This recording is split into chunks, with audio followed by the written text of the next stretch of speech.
आणि आता चौफेर महाराष्ट्राला सविस्तर सुरुवात करणार. सुरुवातीला बातमी येते नगर परिषद निवडणुकांसंदर्भातली. नगर परिषद निवडणुकांची रणधुमाळी सुरू आहे. प्रचार रंगात आलाय, पण प्रचारामध्ये शहरांच्या विकासाऐवजी मतच विकत घेण्याची भाषा होतीये.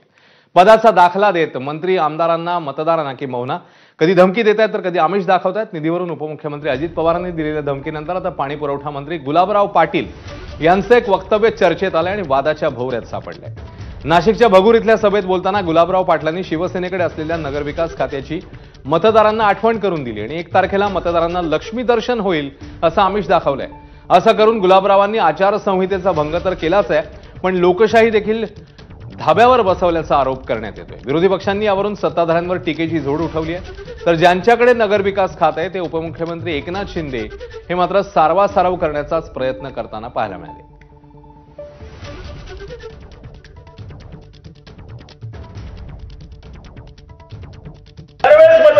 मुसलमानांची 80%, 90%. यावेळी थोडी गडबड झाली. मिळाली नाही असं नाही, थोडी गडबड झाली. पण त्यांना आम्ही विचारलं की आमचा दोष काय आहे.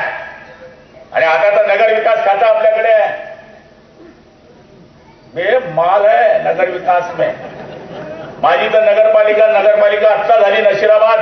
मी मागच्या भाषणातही बोललो, नगरपालिका होण्याच्या अगोदर 5 कोटी रुपयाची बिल्डिंग तयार आहे माझी. लोक हुशार आहे.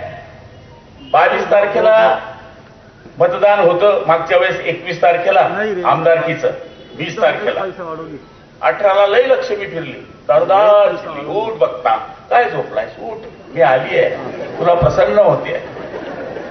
बाहेर खाटी टाकून झोपा तुम्ही. 1 तारखेला लक्ष्मी येणार आहे, उठ बघता काय झोपलायस, उठ.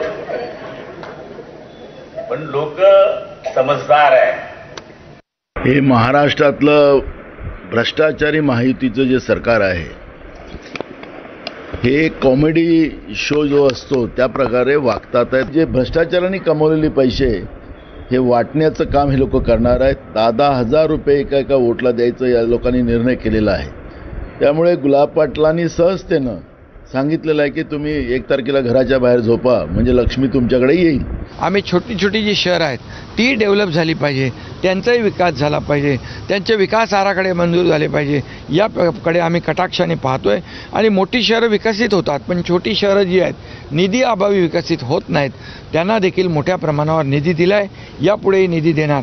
याचा अर्थ असा घ्या, भारतीय जनता पार्टी पैसे देऊन माणसं फोडते हाच आरोप आम्ही 3 वर्षापूर्वी केला होता.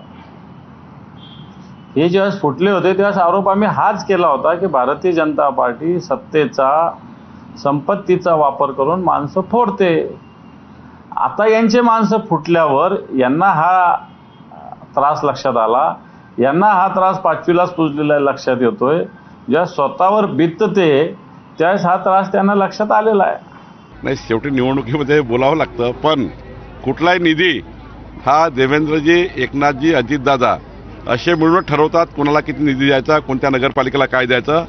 त्यामुळं ते निवडणुकीचे भाषणं असतात, पण निधीबद्दल मात्र तिघही मिळून ठरवतात. आता बातमी महायुतीमध्ये सुरू झालेल्या राजकीय रामलीले संदर्भात.